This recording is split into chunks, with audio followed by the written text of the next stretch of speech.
Welcome to Beyond the Reiki Gateway, a podcast reserved for the spiritually curious.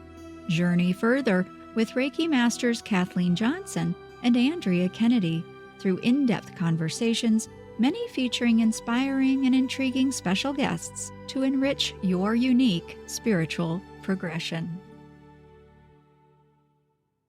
Hello, everyone. Kathleen Johnson here with my co-host, Andrea Kennedy.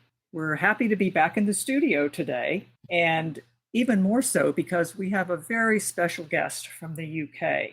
Her name is Louise Hamlin, and she has an extraordinary story and experiences to share with all of us. As a bit of a background, Louise read history and law at Cambridge and then practiced as a law professional. She specialized in land law. She changed her careers 15 years ago and started a very happy new life with her second husband, who was also a law professional.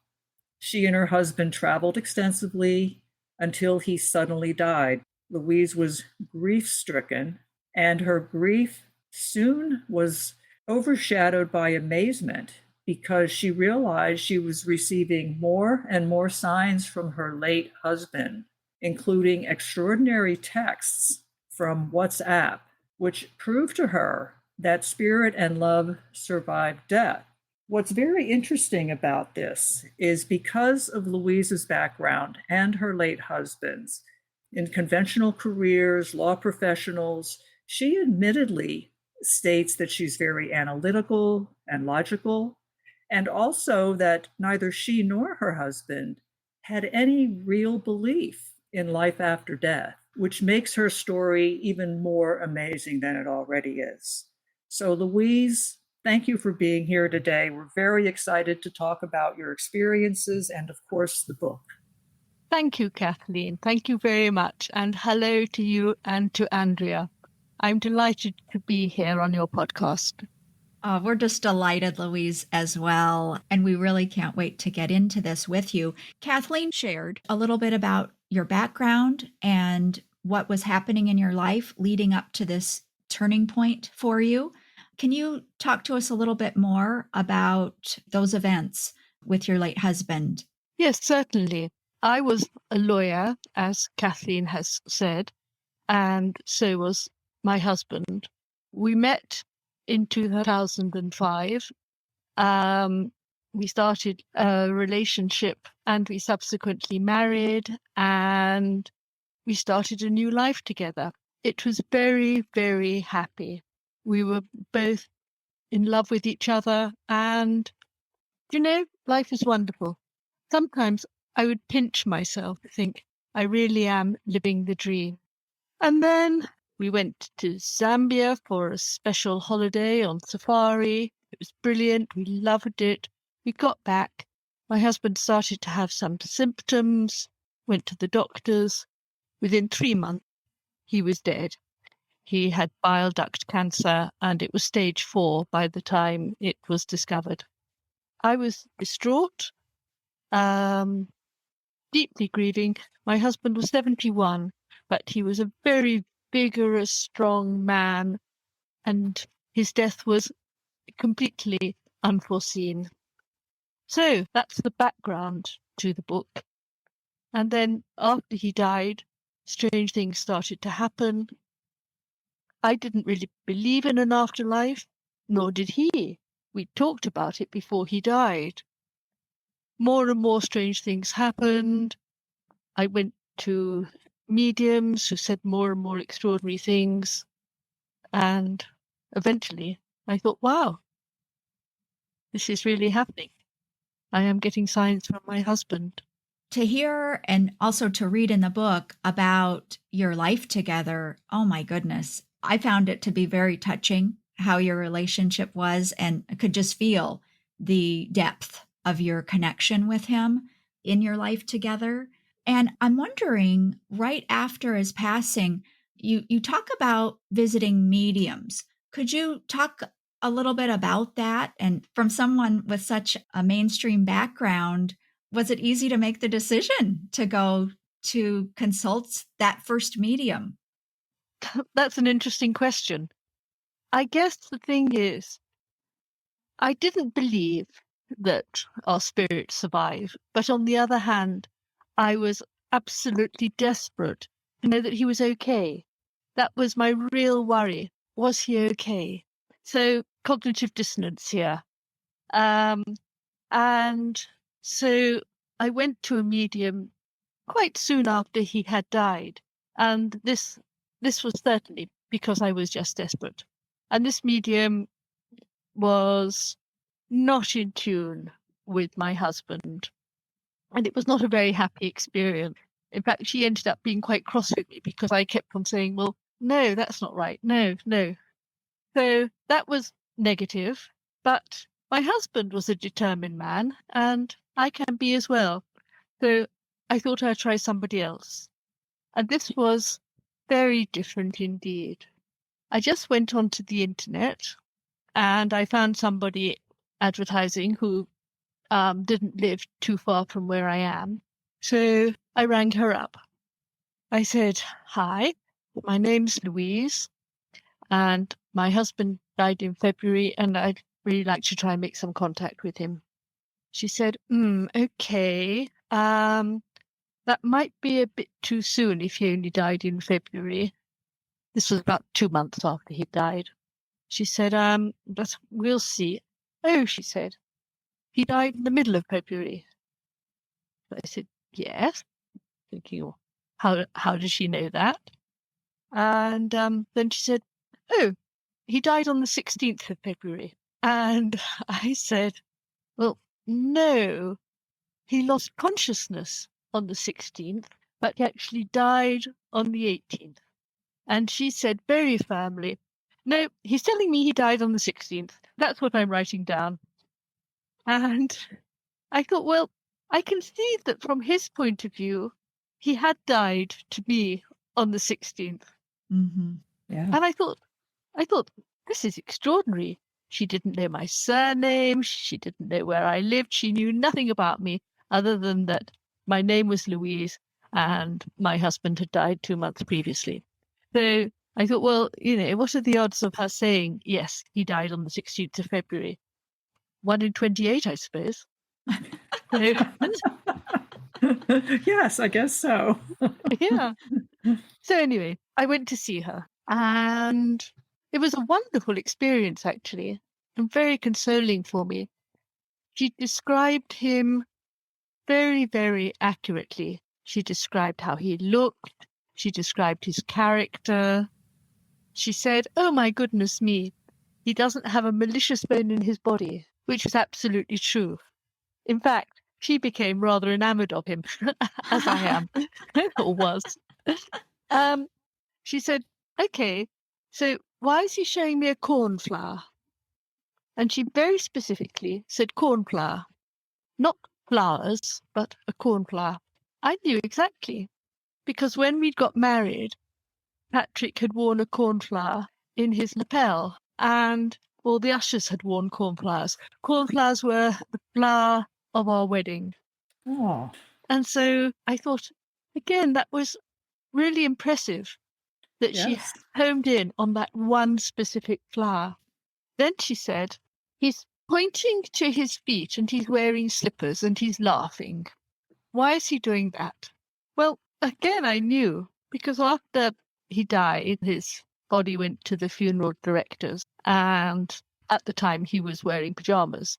So the funeral director then asked me for some clothes to put on the body in the coffin. And I thought about it, and I thought, well, actually, he was happiest of all when he was outside, doing outside country things. So I sent his outside country clothes for him to wear. But then I looked at his boots and I thought, they would be quite heavy for him. And I'll send his slippers. They'd be more comfortable for him. So in the coffin, he was wearing his outdoor gear and his slippers. I see. An odd combination. Interesting. And so I could quite understand why he was pointing to his slippers and laughing. And I came away from that session with this medium thinking, well, I mean, how did you know all of that? And, maybe it was Patrick. I found it very consoling. Yeah, that's really remarkable. It really is remarkable. And just to be clear, your visits to the mediums occurred prior to receiving any actual signs from Patrick, correct? Yes, I had received communications from friends who said that they had received signs from him. Mm. And in fact, I was getting a bit fed up that they seemed to have done, and I didn't. But yes, I mean, as I say, I still had these two completely opposing views in my mind. A, that, you couldn't get signs, but then B, the medium and other mediums did seem to actually be in touch with him. Mm-hmm. Ah. And so you just said mediums, plural, were in touch. So the encounter that you just described, well, you described two actually. One medium that was a disappointing experience, and then the second that you just shared with us. And so there were other experiences. You went to other mediums? Yes, I guess that in total I saw 4 or 5. Oh, wow.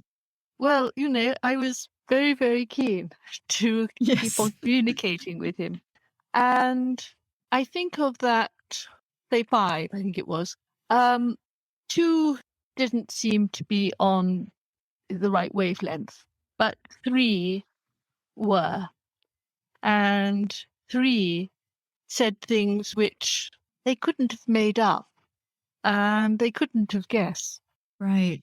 Yes, I found it very, very consoling. But it didn't stop there, Louise, right? No, What else happened in those months? it all began to start just a few days after Patrick had died. And I suddenly received a text from a friend who is psychic. She is a healer. And she knew me and Patrick very well and was very fond of us. And we were of her. And she said, Louise, I don't know if I should tell you this or not, but I've decided I will. And I was thinking about Patrick. And this morning, when I woke up, I asked him for a sign to say that he was all right. And I asked to see a flame during the day, not in a fireplace, but a flame. And she said, I then went about my day, and actually, I'd rather forgotten about it. And then this evening, when I went to draw the curtains, there was this tall single flame coming from the next door garden. I couldn't see what was causing it because the fence was in the way. But I ran and took a photograph, and she sent me the photograph, and she said, I'm sure that this was Patrick saying that, yes, he is all right. And after I'd taken the photograph, the flame didn't last for very long, and then it disappeared. Mm. She sent me this photo of a tall single flame. And she said, I don't believe in coincidences. I think that this was in response to my request. Now, I saw it, and I do, or did, believe in coincidences. Mhm. So, I mean, looking back on it now, I think it most certainly was Patrick. But at the time, I thought, wishful thinking. Right. Do you think you had quite a high bar, Louise, Yes. to require proof? Yes, I think so, totally. And also, I think that because I was just grieving so very deeply, I was very closed to anything. I mean, this same friend came to the funeral, and she then said to me how, while she was driving home from the funeral, she decided to ask for another sign, being quite demanding here. So she asked to hear, I Want You to Want Me by Cheap Trick on the radio. And she said that she asked for that because it was a song that she liked, but she had never heard it on a radio station. I'd never heard it at all. So anyway, she didn't hear anything on her drive home. But the next morning, she went to the local railway station to meet her parents who were coming to stay. And she was waiting on the platform for them. And there, on the tannoy, they started to play I Want You to Want Me. Oh my. So Wow. That's so cool. she reckoned that was a sign as well. Yeah. I mean, that's in the category of you just can't make this stuff up. I know. I then decided, well, I'm going to ask for a sign. And I knew that feathers were sort of recognized as easy signs. So I asked to see a feather. And I was up in the attic bedroom of my son's house at the time. Anyway, I didn't see a feather. I wasn't surprised. I wasn't expecting to see a feather. And then a few hours later, a friend, a very down-to-earth friend, sent me a WhatsApp, which is like a text, saying, "Hey, Louise, I was thinking about Patrick while I was out gardening this afternoon, and suddenly, just as I was thinking of him, 2 big, fat, white feathers floated down in front of me. The sky was blue, and there were no birds about, and I'm sure it was Patrick." And that was exactly the time when I'd been asking Patrick Ah, for a feather. Mm-hmm. isn't Yes. that something? I have to imagine though, Louise, were you a little bit miffed? It's like, I asked for the feather. What are you doing sending them to other people? Right. That's what Yes, I was wondering. I was totally miffed. And as I say, I sort of see now that I was probably just too upset Mm. to notice anything. But at the time, yeah, I was very fed up. And it's probably about a couple of months after Patrick had died that I thought, I'm going to ask for a sign again. Mm. And I hadn't until then because, well, A, I didn't really believe in it. And B, I thought that I didn't want to be demanding. And, if you were busy getting used to his new life, then I didn't want to be a nuisance. Aw. So you know how it is. So anyway, somebody suggested to me, and I took notice of this, that I should ask to see a feather on a train. And I was planning to go on a train following day. And so I thought that's a good idea. So I asked for a sign and I asked to see a feather on a train. So the next day I get onto the train and it's really quite busy, but I can just see a couple of empty seats at the other end of the carriage. So I go and I sit down there, very pleased to sit down, and I glance at the empty seat next to me, and there is a feather on the seat. There you go. You finally had a direct sign. I finally had a direct sign. Yes. Did that change your perspective at all at that time? No, I mean, You are a tough sell. My goodness. you have to understand that I'd been a lawyer for quite a few years, and this wasn't really part of my belief system. You were stuck wanting beyond a reasonable doubt. You needed this mountain of evidence that could be just completely not ignored. That is really something. Yeah, it is. Andrea, that's totally right. Yes. So, Louise, you mentioned obviously about receiving messages through WhatsApp. And in fact, that's the title of your book, WhatsApps from Heaven. I would love to know more about those, as I'm sure Andrea and our audience would. But perhaps before we get into that, if you could explain what WhatsApp is for maybe those in our listening group who are unfamiliar with it. And then if you'd love to go on and explain how this all came to be, I would love to know more. Mm-hmm. Certainly. Well, more or less everybody in the UK uses WhatsApp, and I don't think it's quite so common in the US. But it's basically an app that allows chats and allows you to send texts and photographs to people. And you can set up group chats. So, for example, I have a family group with me and my children, and we exchange chats amongst all of us in the group and send photographs and things.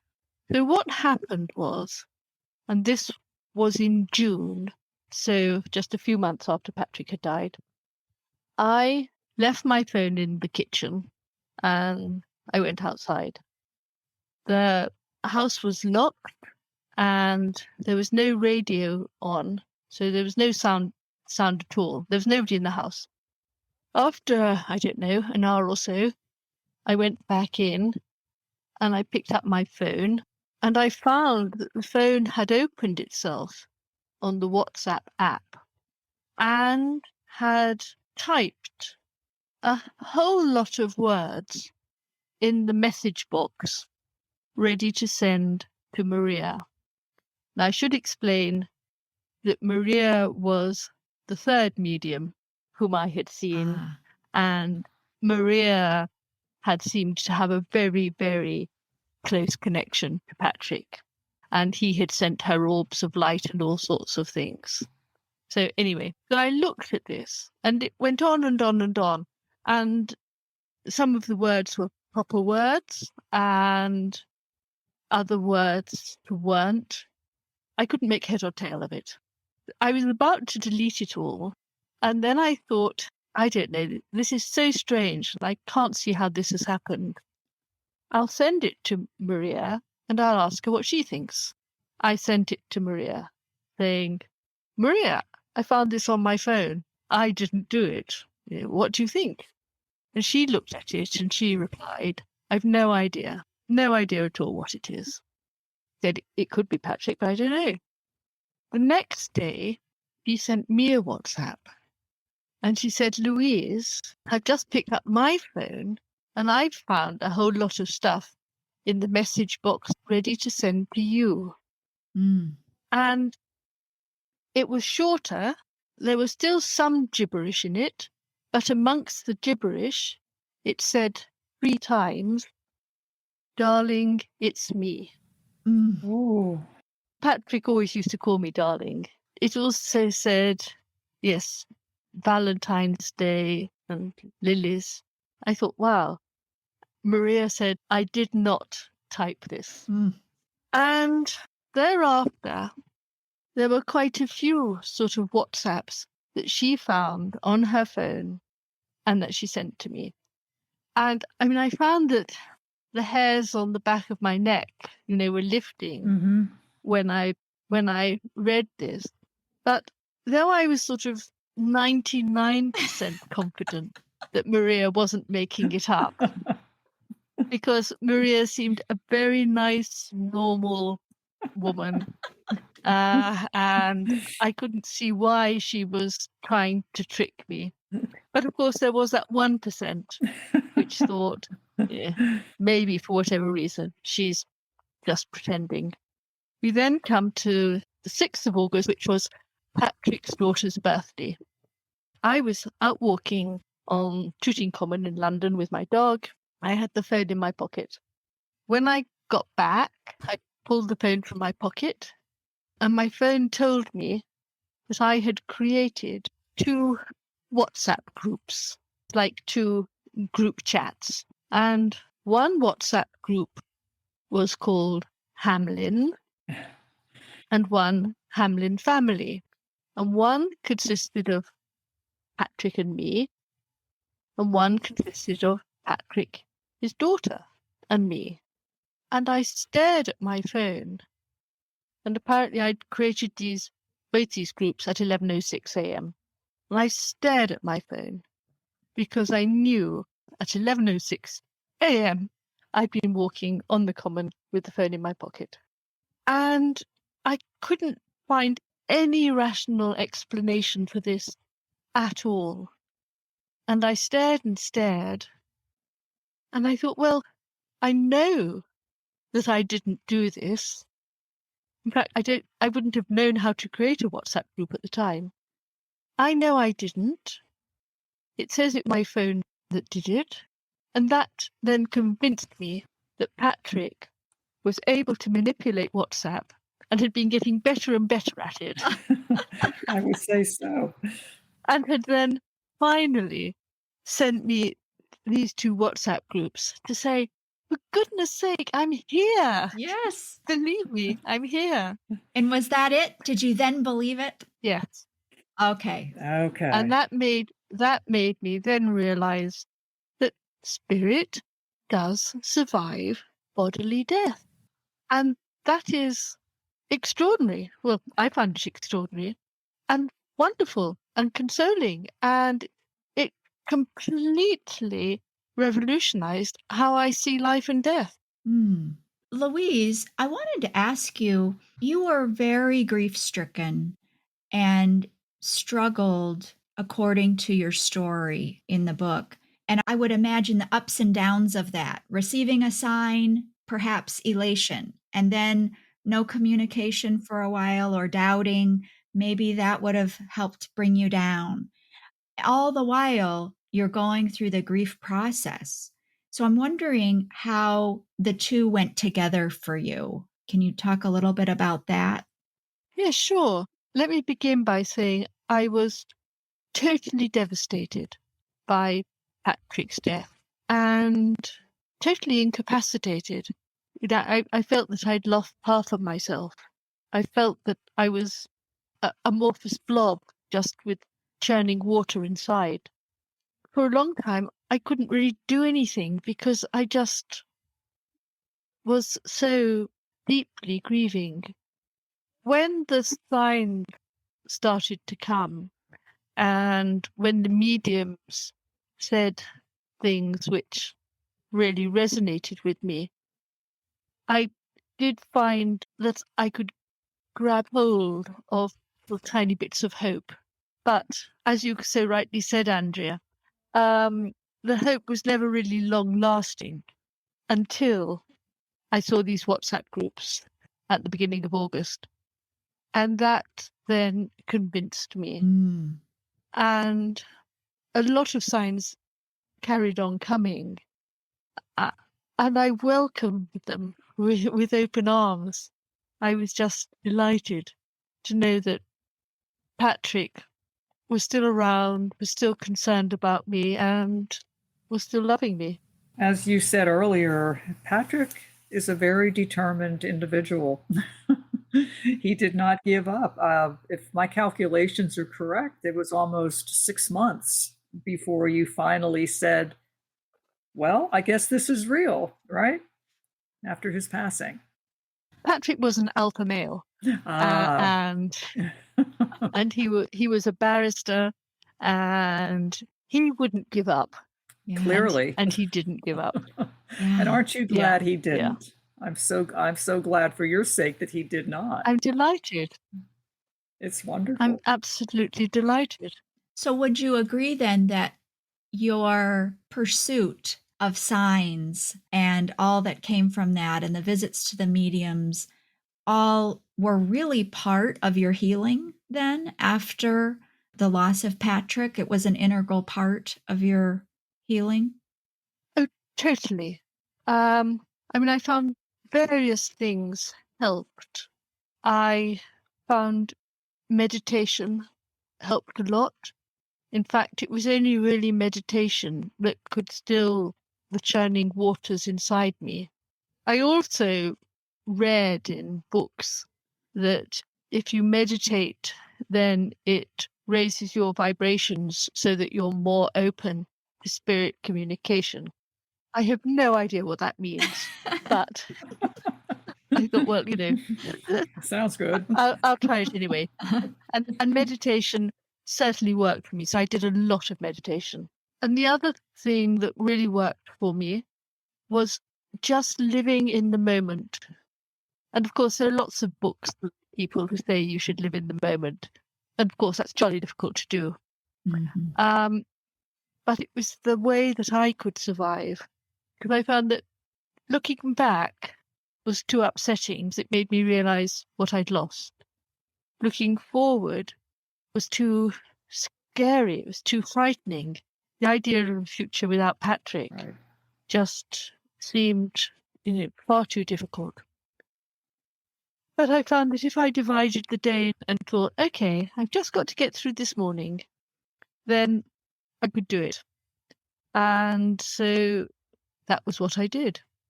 Also, being in nature helped a lot. And so I spent a lot of time just outside of the countryside. But I guess that people find healing in different ways.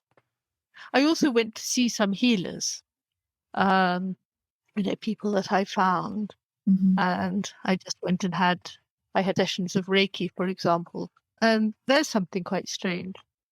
So I went to see two quite different healers who didn't know each other or anything. And I hadn't known them until I made an appointment and went to see them.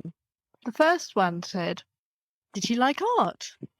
And so I said, "Well, yes, he did actually. In fact, one of his hobbies was dealing in art. And he used to be really good at buying paintings. He was less good at selling them. Mhm. But there we go." So then she said, "Oh, well, I'm asking because he's here and he's saying that he's hanging out with Picasso." And I thought, right. And I thought that sounds very random to me. Mhm. And he had liked Picasso, and he'd been very fond of Picasso's and had admired the artist greatly. But I thought that was very random. Anyway, I wrote it down because I started to keep a journal just after Patrick had died. And I wrote down everything that happened to me and everything that people said. And then sometime later, I went to see a completely different healer who also gave me healing, who also said, "Oh, Patrick's here." And in fact, his music system kept on stopping. And he thought it was Patrick doing this. And then he said, "Oh, Patrick's saying to me that he's hanging out with Picasso." Oh my goodness. Wow. And I thought, that's extraordinary. And nobody else has ever name-checked anybody, you know? I hope that Patrick was hanging out with Picasso because he would have loved it. Wow. So this is really quite something because here's another instance of coincidence, that coincidence factor. And you've described the WhatsApp, and that's so remarkable. That has to do with electronics. You just mentioned the music component, which is Yes, electronic.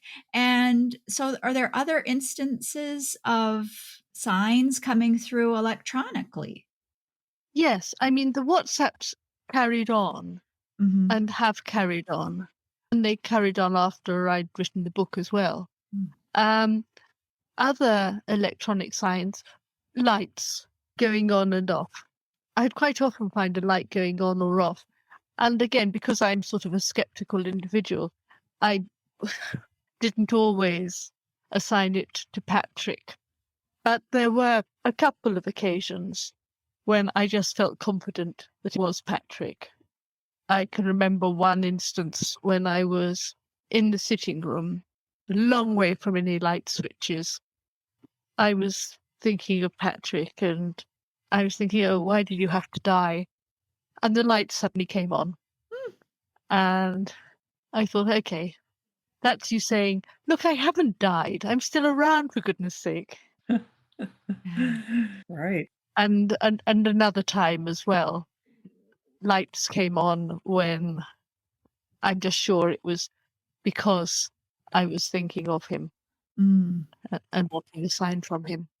Well, Louise, now that we've confirmed that your skepticism about all this has vanished, how would you describe your perspective about spirituality and life after death? If you could just sort of sum up, like, how did this affect you? How does it affect you in your life today and going forward? And that's very interesting, Candine.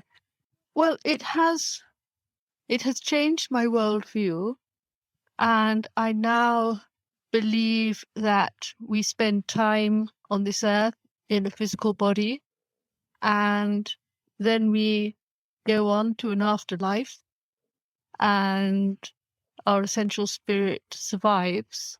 I suspect that then there's reincarnation, but that I don't have personal experience of. But it means that For example, I am not the slightest bit scared of death or dying. And I also feel that my loved ones who have died are still around and watching over me and are still loving me, and I can still love them. So, in a way, death ends a physical relationship, but it doesn't end an emotional relationship. Exactly. That's amazing. And that I find incredibly consoling. Oh, yes. Very Yes. comforting. Very, very comforting. And I've Yes, heard very similar responses from individuals, maybe not as skeptical as yourself, but who have come to believe that, there is something that remains after we die physically, that it is incredibly comforting. It takes yes. away so much of the fear. Oh, totally. Absolutely. That's great. May I just tell you another little Oh, story? Sure. yes. Of course. Because, and again, this is about how love survives. I was playing bridge one day, and I don't know if you play bridge or not, but you play bridge with 3 other people, and you use 2 packs of cards. So we had a red pack and a blue pack, and we had the first hand using the red cards, the second hand using the blue cards, and then you go back to the red cards. My friend Jane, she dealt out the red cards, and she was a card short. That's not a big deal. She'd obviously misdealt. So we counted our cards to see who had the extra card. But no one had. So we thought, oh, well, the card must have dropped down then. So we looked on the floor, and the card wasn't there. So we stood up and shook our laps, and we couldn't find the card. And this was ridiculous because we knew that the card had been there for the first hand. We knew that the pack had been complete. So we started searching and searching for this wretched card, and we couldn't find it anywhere. And then one of my friends who knew about the sign from Patrick said, I bet this is Patrick's doing, and I bet it's a heart. Let's see. So we looked to see which card it was, and it was the 9 of hearts. So my friend said, does the 9 of hearts mean something to you? Is that special? And I said, well, no. I mean, if it had been the Queen of Hearts or the Ace of Hearts, I would have thought, oh, Patrick loves me. But it was the 9 of Hearts. So that seemed an odd number. But anyway, we had to go and get a new pack of cards because we could not find that 9 of Hearts. And I was telling a friend this a few days later, and this friend does tarot, which I don't do. And to be fair, which Patrick had never done either. And the friend said, oh, well, the 9 of Hearts, it's the same as the 9 of Cups. That's the best card in tarot. It means really, really deep and enduring and everlasting love. Oh, my goodness. Oh. So, yeah. So I thought, well, wow. Well done, Patrick, and thank you. Well Wow. done. And how extraordinary that he learnt that somehow. Yes. And isn't that remarkable? Because I think it demonstrates how, we're limited by our perspective, right? Because through your lens, the 9 of hearts didn't really mean anything and you had wished for something else. But when you Yes. found out, when your knowledge expanded through your friend, it was completely different in its meaning. And I don't know, I think that just kind of strikes me that things aren't what we might think of right off the bat. And isn't that a coincidence that you Yeah. talked to that friend and told her the story and got that information to provide that context?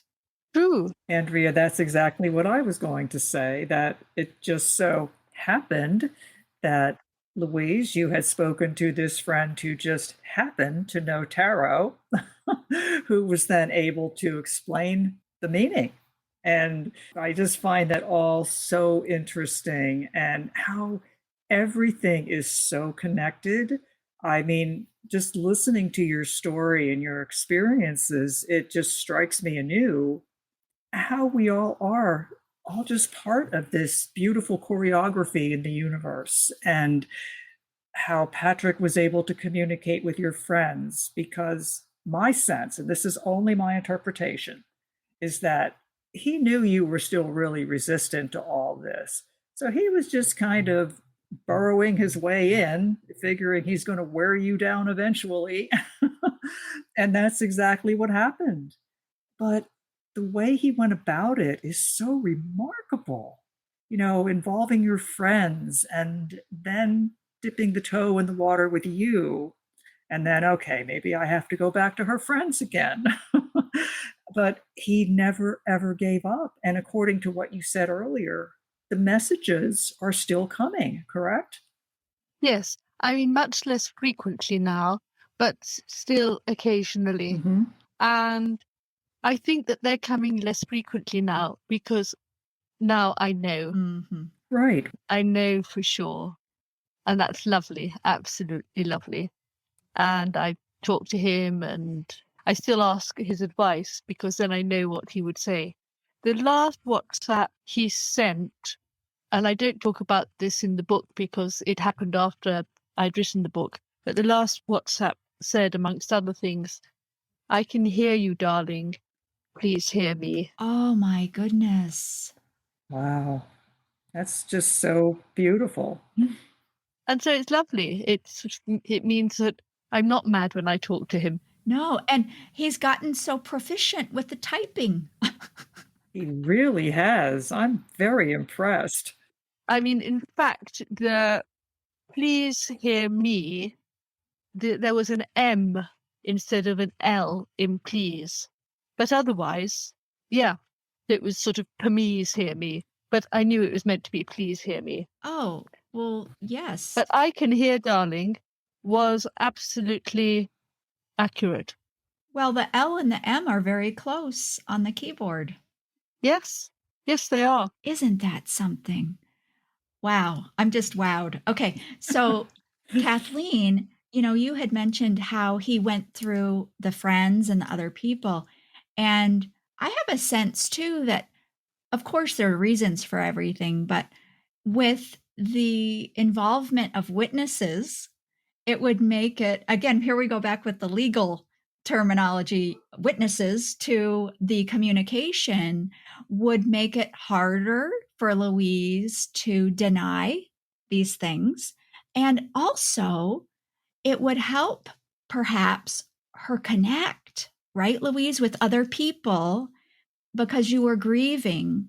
And so it would give you another reason to talk with people and have people in your life and have conversations and perhaps support you connecting in those lonely days. That's very true. And what I have found is that when I talk to people who've been bereaved, if I eventually say, sort of rather casually, "And have you had any signs?" Because I've had a few. More bereaved people than not, so the majority of bereaved people will then say, "Yes, I did have signs, and I haven't really told anybody about it because I didn't want to be thought crazy." Mm-hmm. Mm-hmm. And then they go on to tell me about their signs. So one of the purposes of my book is actually to validate the experience of other people.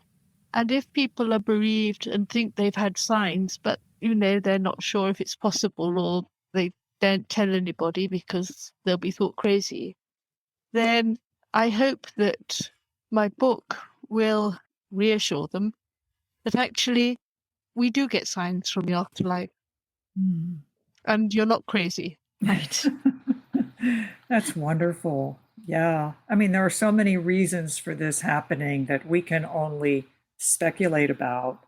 But I do believe what Andrea suggested and possibly what I suggested are part of it. Mm-hmm. I think it all comes down to the everlasting love. And when I say everlasting, I mean that in its truest form. It is not something that ends at a physical death. The energy of love remains, eternally. And I think that is the message here. I think that's right. And I love that. I mean, what a wonderful, beautiful, touching message to relate. And he really, really did his best. I'm very impressed at his determination. And for him to finally convince you, it was no small feat. Not at all, clearly. I feel very proud of him. I was proud of him when he was alive, and I'm proud of him now as well. I'm sure. And he's probably very proud of you for putting yourself out there and writing this book and sharing the message with the world. Because, as you said, how validating for people who may have received signs and wondered if they were going off the deep end a little bit. Yes. Yes. Yeah. Wonderful. I think that's right. Mm-hmm. Oh, I agree. And talking about this and being with us today, sharing the story, I could see how it can be so helpful for other people to hear that. And I'm really thankful that you were pretty stubborn, Louise, because so many examples you shared today and so many more that you didn't touch on today in the book. And I guess my last question maybe is, did you ever find the 9 of hearts? Yes. You did. Yes. And that was about 6 months ago. So well over a year after we'd lost the card. And we had searched that room for the card and had not found it. And we pulled out the ottoman, and there was nothing underneath the ottoman. And in fact, then several times during the year, we pulled out the ottoman, there was nothing underneath it. And then a few months ago, we pulled out the ottoman, just doing a general clean, and there was the card, Oh, face up. So that was extraordinary, quite extraordinary. oh, It is extraordinary. Your entire story and experience is extraordinary. yeah. Absolutely. We just are so thrilled that you have been with us today. And can you share with our listeners how they might contact you or find out more about you and your book? Well, the book is called WhatsApps from Heaven, and it's been published in the UK and in the US. Mm-hmm. So you can buy it from any bookseller on the internet or from your local bookstore. So it's WhatsApps from Heaven by Louise Hamlin. And if you are wanting to contact me, my website is louisehamlin.com, and you can contact me via the website. Oh, that's lovely. And we'll have a link to that also in the show notes for the episode to make it easy for the listeners. Thank you. I can't thank you enough, Louise, for joining us and sharing your story. And you gave me goosebumps a couple of times there with those stories. So Yes. thank you. Yes, I've thoroughly enjoyed it. And as someone who has read your book, I found it a fascinating account. And it's one that I will probably want to revisit just to get the goosebumps again. Well, thank you both very much. I thoroughly enjoyed talking to you. And, if my book helps anybody who's bereaved, or if this podcast helps anybody who's bereaved, then I'll be very pleased indeed. Yes, yes. Thank you. Thank you, Louise. Andrea, I found Louise's story and her ongoing experiences with her late husband simply extraordinary. I have never heard of spirit contacting someone electronically in such a regular fashion as she described. I'm with you, Kathleen. I found that fascinating. And I have to underscore again, those first messages she received were very garbled, although there were nuggets that came through that made sense to her. But then the later messages, oh my goodness, are much clearer. I know, that's fascinating. And I'm wondering if this may be something we see more of in the future with spirit, communicating electronically. After all, we have the technology. And as you know, it's all about frequency. Mm-hmm. So if the spirit, the individual spirit, is able to align with that frequency and somehow send messages via text or WhatsApp or whatever vehicle, it makes one wonder. It really does. It does because it's using language. Exactly. Before the technology, it would have had to have been writing on paper, I guess, or a typewriter, you know? Right. Wow, I'm really dating myself now, but I'm wondering if our listeners have stories of communication from deceased loved ones in similar technological ways. Good question. Yeah, and if you're listening to this and you've had similar experiences, such as Louise described, we would love to hear about them. I think it's fascinating, and it really opens up so many questions for me, and honestly, so many possibilities about the future and communicating with spirit. Absolutely.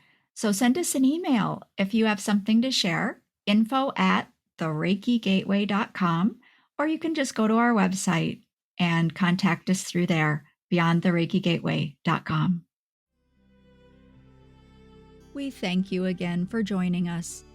And of course, we invite you to join us next time as we journey beyond the Reiki Gateway with Kathleen Johnson and Andrea Kennedy.